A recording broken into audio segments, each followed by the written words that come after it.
Halo Sobat Manhwa, kali ini kita akan melanjutkan cerita Raja Absurd part yang ke-65. Di part sebelumnya, Hwangsang berhasil mengalahkan Puguh dan membuatnya menjadi sekutu baru yang bisa diandalkan. Dan di part kali ini, Hwangsang dan tim berencana menyelamatkan ibunya Menggui sehingga memicu konflik yang sangat besar di kota Holy Grail. Gimana keseruannya?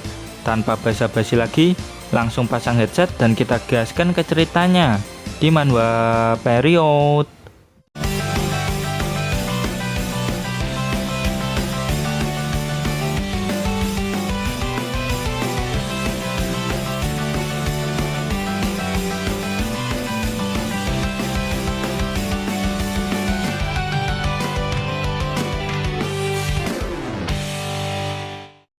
Gara-gara Menggui pingsan dipukul sepuh, Catherine jadi bisa melihat isi hati Menggui. Dan diketahui fakta bahwa ibu Menggui sedang sakit aneh kayak sejenis kanker. Dan saat ini dirawat di rumah sakit yang berafiliasi dengan tim Royal Cosmos. Menggui bersumpah setia kepada organisasi supaya ibunya bisa terus dirawat hingga sembuh. Setelah mengetahui fakta ini, pelatih Liu bertanya apa yang harus mereka lakukan. Sudah jelas jika Hwangsang berencana untuk menyelamatkan ibunya Menggui. Tak lama kemudian, Menggui tersadar dari pingsannya. Tim Hwang menegaskan jika mereka sudah mengetahui yang sebenarnya. Menggui sudah tidak perlu lagi merahasiakan kondisi ibunya kepada tim Hwang. "Ayo kita selamatkan ibumu," ujar Hwangsang dengan tegas hingga membuat Menggui terkejut. Singkat cerita, Menggui kembali ke markas tim Royal Cosmos. Dirinya melapor bahwa semua rencananya berjalan dengan lancar. Dia sukses meracuni tim Hwang. Akan tetapi hal itu membahayakan nyawanya. Jadi sebelum terlambat, Menggui meminta kepada pemimpin untuk diizinkan menengok ibunya. Toh juga sudah sangat lama Menggui tidak melihat ibunya. Pemimpin pun mengizinkan Menggui. Itu memang permintaan yang lumrah bagi anak untuk melihat ibunya. Menggui langsung diantar ke ruangan ibunya dirawat. Sebelum masuk ke sana, Menggui melewati petugas keamanan untuk diperiksa terlebih dahulu. Sambil melihat ibunya, dia tidak yakin jika organisasi akan terus merawat ibunya meskipun dirinya sudah tidak berguna lagi. Penyakit ibu Menggui sangat aneh, mirip seperti kanker. Dan perawatan ini sama sekali tidak memberikan hasil, padahal sudah dilakukan selama bertahun-tahun. Saat ini, Menggui bertemu dengan orang-orang yang peduli dengannya, padahal mereka baru saja kenal. Selama bertahun-tahun, Menggui selalu bersama dengan organisasi. Namun dia sama sekali tidak merasakan kedekatan seperti yang dirasakannya sama tim Hwang. Saat ini, Menggui hanya bisa mempercayai rekan-rekan barunya. Daripada menyerahkan ibunya ke organisasi dan akan dibuang jika dirinya sudah tidak berguna, lebih baik mempertaruhkan masa depan mereka di tangan Hwangsang dan rekan-rekan barunya. "Apa yang kau lakukan? Kau kemanakan pasiennya?" bentak Wahyu dan Jackie. Setelah Menggui memasukkan ibunya ke dalam cincin ruang penyimpanan milik Hwangsang, alarm pun berbunyi dan menginfokan bahwa kode NAME 547 sudah berkhianat. Dan dawas! Tim Hwang yang saat ini dipimpin Kuda Binal langsung bikin rusuh setelah keluar dari dalam cincin ruang penyimpanan. Semua pasukan pun berbondong-bondong datang untuk menghabisi tim Hwang yang sudah menyusup ke tempat mereka.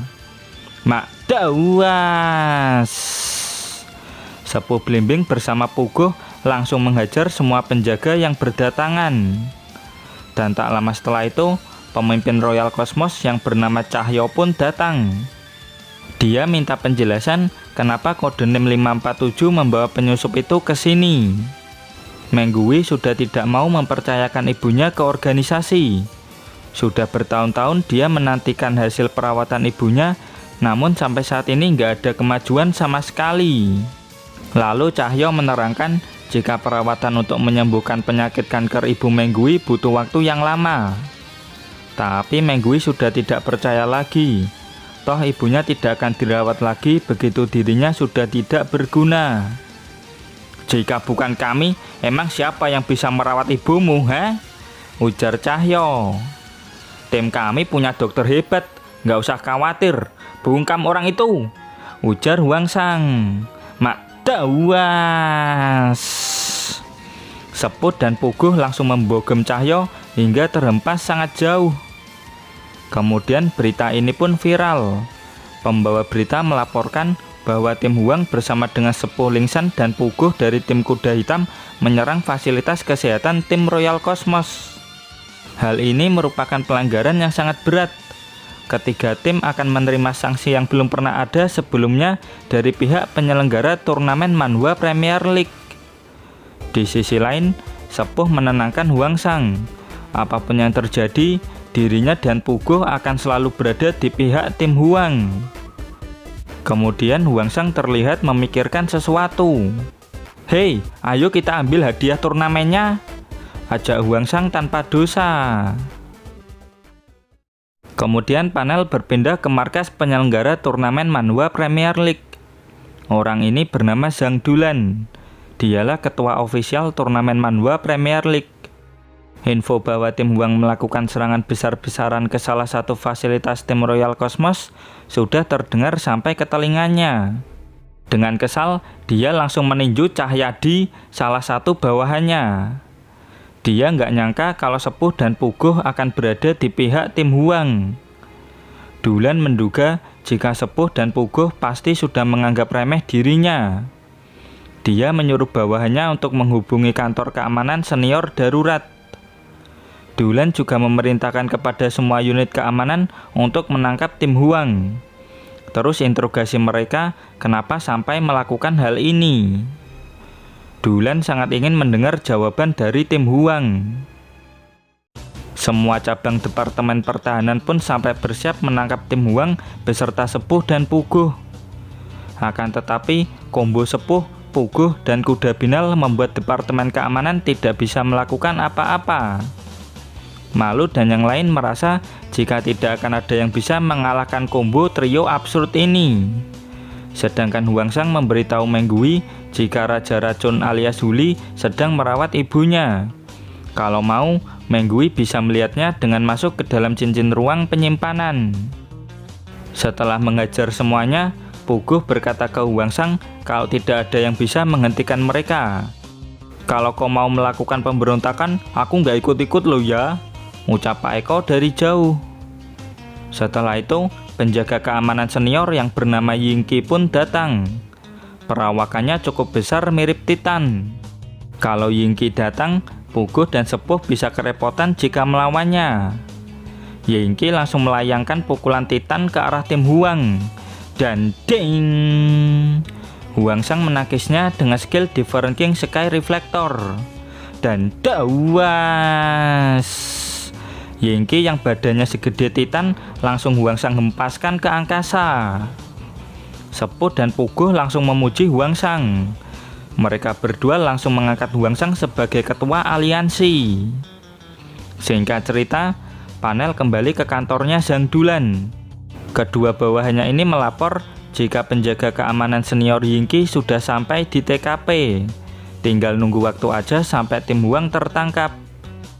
Lalu Dulan meminta bawahannya untuk menjelaskan detail pertempuran yang terjadi di TKP. Cahyadi pun melapor bahwa Yingki sudah dikalahkan Huangsang. Sekarang pihak rumah sakit mengirim tagihan pengobatan Yingki yang harus segera dilunasi. "Mak dawas, pakai BPJS dulu blok," ujar Dulan sambil membogem Cahyadi. Dulan merasa jika dirinya sudah meremehkan Huangsang. Nggak kurang akal, Dulan langsung mengumumkan kepada publik terutama para pahlawan Holy Grail bahwa tim Huang sudah melanggar aturan dan melakukan serangan yang kejam kepada tim Royal Cosmos. Orang luar yang sangat arogan berani merusak kredibilitas turnamen Manhwa Premier League. Zhang Dulan selaku ketua penyelenggara turnamen akan memberikan hadiah kepada pahlawan manapun yang bisa menangkap tim Huang hidup-hidup. Jika berhasil menangkap tim Huang, pahlawan itu boleh memilih hadiah apa saja untuk juara turnamen Manhwa Premier League. Hadiahnya sangat menggiurkan. Apa yang akan kita lakukan, Hwangsang? Tanya pelatih Liu. Seluruh kota Holy Grail akan menjadi musuhmu. Apa yang akan kau lakukan, Hwangsang? Ujar Dulan lewat pengeras suara. Setelah pengumuman tersebut, Dulan meminta pendapat dari kedua bawahannya ini. Dan tentu saja mereka berdua menjawab sangat keren dan hebat. Untuk menghadapi orang seperti Hwangsang, Dulan nggak perlu sampai turun tangan. Dengan kekuasaannya, seluruh kota Holy Grail bisa menjadi musuh Hwangsang. Dan tiba-tiba, Dulan merasa jika kedua bawahannya ini lagi gosipin dirinya. Enggak bos, aku nggak gosip, sumpah, ujar Cahyadi. Dan dawas, Cahyadi tetap kena bogem sama Dulan. Tak lama kemudian, ada laporan baru yang masuk. Katanya ada satu pahlawan yang berhasil menangkap Hwangsang hidup-hidup. Dulan sangat senang mendengar hal itu. Dia penasaran siapa yang sudah berhasil menangkap Hwangsang.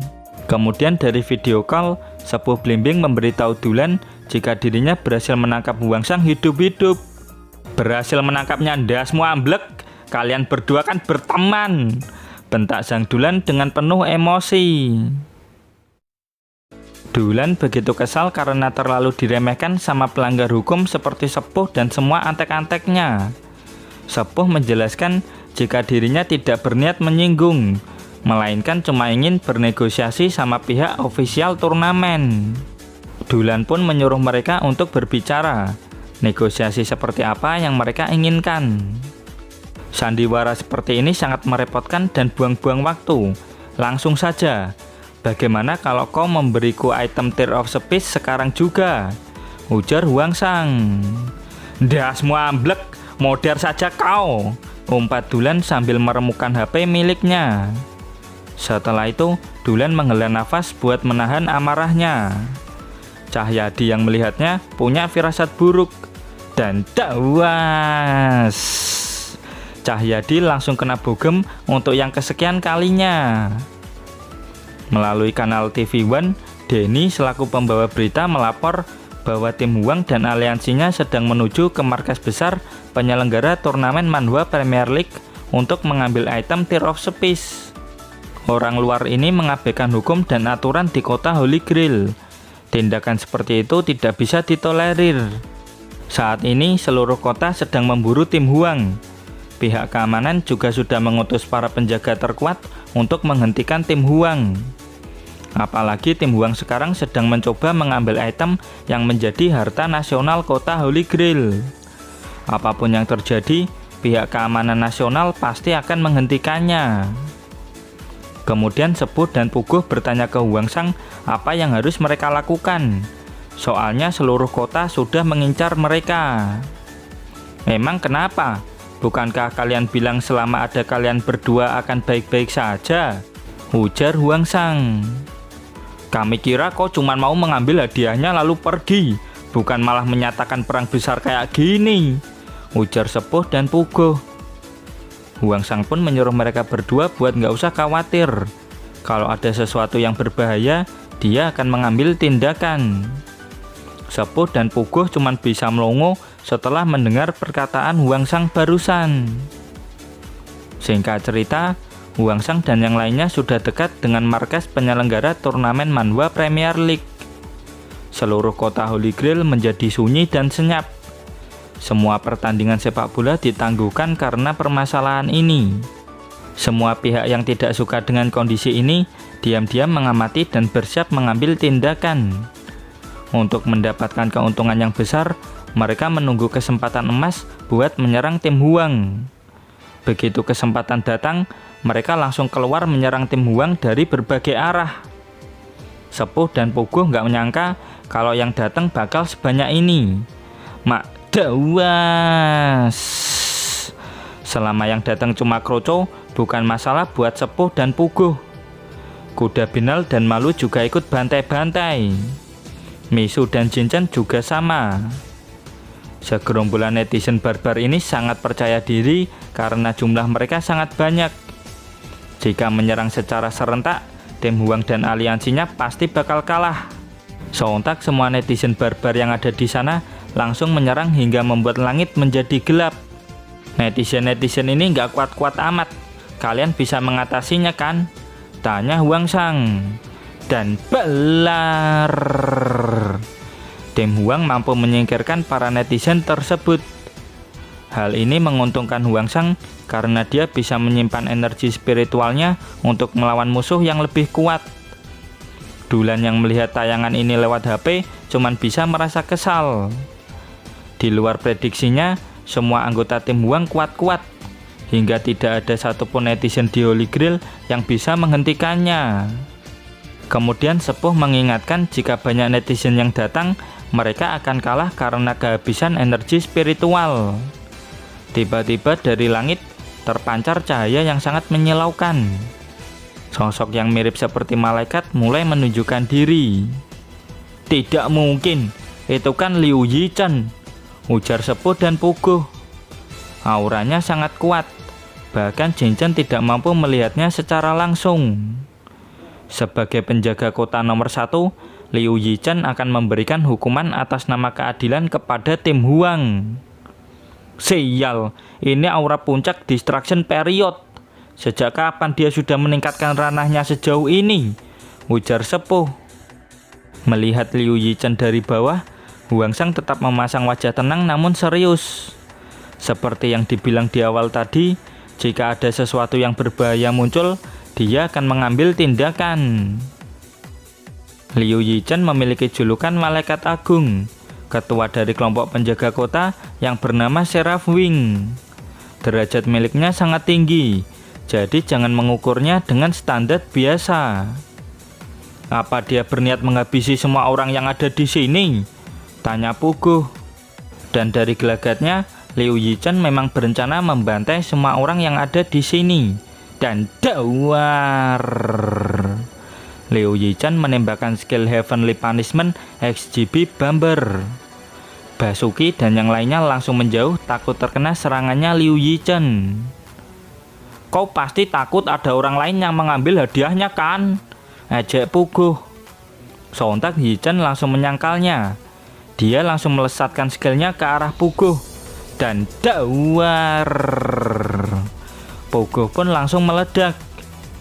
Yichen menegaskan kalau akan meledakkan semua orang yang terkait dengan tim Huang. Dari bawah, Huang Shang langsung menggunakan skill Different King Sky Hypnotis dan membuat Yichen turu. Semua orang pun terheran-heran kenapa bisa Yichen yang berada di ranah puncak Distraction Period dibuat turu kayak bayi seperti ini. Semua netizen langsung menoleh ke arah Huang Shang. Bagaimana bisa anak muda polos ini mampu membuat Yichen tidak berdaya? Selang beberapa menit, Yichen bangun. Dia bertanya ke netizen apa yang baru saja terjadi. Setelah mendapat penjelasan dari netizen, Yichen mengumpat ke Huang Shang kalau akan membuatnya menyesal sudah menghinanya dengan skill tercela seperti itu. Dengan panik, Sepuh mengajak Puguh untuk segera melindungi Huang Shang. Di sisi Yichen, dirinya benar-benar serius dengan mengerahkan semua energi spiritualnya. Puguh sampai tidak tahan dengan aura yang dikeluarkan sama Yichen. Akan tetapi, Huang Shang tetap santai-santai saja. Kau turu saja, tegas Huang Shang. Yichen pun langsung turu. Bangsat, umpatnya. Turu, tegas Huang Shang. Yichen pun turu kembali dengan ekspresi wajah yang sangat kesal. Huang Shang menegaskan kalau Yichen tidak boleh bangun tanpa izinnya. Bocah ini curang banget, batin Sepuh dan Puguh. Tiba-tiba Sepuh dan Puguh saling lihat-lihatan sama para netizen. Bentrokan pun dimulai kembali. Di sisi lain, Fajar dan Yusron menyerang ke arah Xiaoyu dan Yukyong yang lagi lengah. Dan wata! Dengan cepat, Ling Shu dan Ling Yu muncul menghajar mereka berdua. Su Tejo selaku wakil kapten menerangkan kalau tim Huang sekarang adalah teman. Jadi dia mengajak semua anggota tim Ling Shan untuk membantu tim Huang. Di belakang Huangsang, 4 netizen barbar menyerbunya. Dan dawar. Jenchan dan Miso langsung meledakkan para netizen tersebut. Dasar keparat, bentak Yichan. Turu, tegas Huangsang. Di sisi lain, Dulan sedang mengamati pertempuran ini dari jauh. Dia tidak menyangka jika akan sesulit ini menangkap tim Huang. Bahkan setelah Yichan muncul, tetap tidak membawa hasil. Tiba-tiba di langit terbuka portal yang lain. Orang yang pertama muncul adalah adiknya Yichan. Kita panggil dia Li Chen. Ranah puncak Distraction Period. Orang kedua yang muncul bernama Tian Xiu. Dia adalah pamannya Yichan dan juga berada di ranah puncak Distraction Period. Dan orang ketiga yang muncul bernama Zhang Zhaowang. Gak ada hubungan dengan keluarganya Yichan, namun tetap berada di ranah puncak Distraction Period. Para netizen pun terkejut dengan kedatangan mereka bertiga. Sangat jarang terlihat semua anggota Seraph Wing muncul seperti ini. Puguh dan Sepuh cuman bisa pasrah. Apalagi skill hipnotis Huangsang hanya bisa digunakan kepada 1 orang. Bagaimana cara mereka melawan 3 orang puncak Distraction Period? Cepat tolong aku, ujar Yichan yang sudah kena serangan mental. Liu Yichan, Liu Lichen, Tian Xiu, dan Zhang Zhaowang merupakan anggota Seraph Wing, 4 dewa keadilan kota Holy Grail. Itu adalah status tertinggi yang sakral dan tidak bisa diganggu-gugat. Dan saat ini, ketua mereka sekarang sedang kena serangan mental gara-gara Huangsang. Saat ini, tim Huang benar-benar dalam bahaya karena akan melawan 4 orang puncak Distraction Period.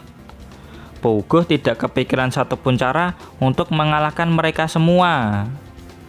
4 dewa sudah berkumpul, tamat riwayatmu, ujar Yichan.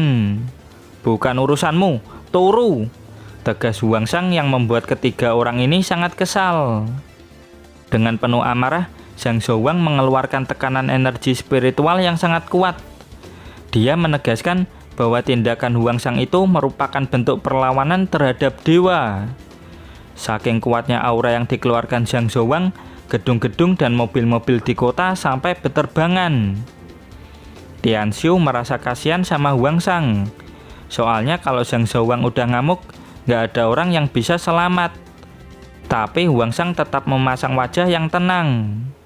Tamat sudah, pukulan itu bisa menghancurkan dunia, teriak Puguh. Tinju Perfectly Red Hammer melesat dengan telak ke arah Huangsang yang siap membalikkan serangan itu dengan skill Different King Sky Reflector. Mak dawas. Zhang Zhaowang langsung terhempas akibat menerima skillnya sendiri. Bahkan dirinya sampai membentur puncak gunung sampai hancur. Li Chen dan Tian Xiu kembali melihat ke arah Huangsang. Huangsang balik menatap mereka dengan tatapan yang serius. Mereka berdua nggak nyangka jika Zhang Zhaowang yang punya fisik terkuat di antara mereka berempat bisa dikalahkan hanya dengan sekali pukul sama Huangsang yang ranahnya cuma Nascent Soul. Lalu malu berteriak ke Huangsang kenapa menggunakan skill yang cooldownnya 1 jam di saat-saat seperti ini. Walah, skillnya cooldown 1 jam toh. Sekarang waktunya serangan balik, ucap mereka berdua dengan penuh percaya diri. Sontak malu langsung minta maaf. Kebiasaan ayahnya si kuda binal nular. Mereka berdua mulai bertarung dengan serius. Kesempatan emas ini tidak akan mereka berdua sia-siakan. Di hadapan kekuatan dewa yang mutlak, skill kotor seperti apapun tidak akan ada gunanya. Sekarang terima ajalmu, teriak Li Chen dan Tian Xiu. Di sisi Huangsang, dia menyuruh Chuya untuk menggunakan itu sekarang. Dan dawas. Temporal Flower muncul dan membogem mereka berdua dengan sangat telak. Hanya butuh waktu singkat bagi Huangsang untuk menjatuhkan keempat dewa keadilan Holy Grail, meskipun mendapat bantuan sedikit dari Chuya di momen terakhir. Sepuh, Puguh, dan para netizen sangat terkejut hingga tidak bisa berkata-kata. Dulan bertanya-tanya siapa orang-orang ini sebenarnya. Seluruh kota, bahkan 4 dewa keadilan Holy Grail sama sekali bukan tandingan mereka. Ditambah dengan temporal flower di pihak Huangsang, tim Huang dan aliansinya semakin tidak terkalahkan. Lalu Huangsang memuji Chuya karena sudah bisa mengendalikan bunga raksasa ini. Dan dengan bergabungnya Chuya, tinggal sedikit lagi mereka akan mendapatkan item Tear of Speech. Dan sayang sekali, chapter pun berakhir sampai di sini. Bagaimana arah peperangan ini akan berlangsung? Kita akan lanjut lagi di episode berikutnya. Dan terima kasih buat kalian yang selalu hadir dan komen di setiap video admin. Terus dukung channel ini dengan cara like, comment, subscribe. Dan jangan lupa kultivasikan loncengnya juga. Sampai jumpa lagi di video berikutnya. Bye-bye.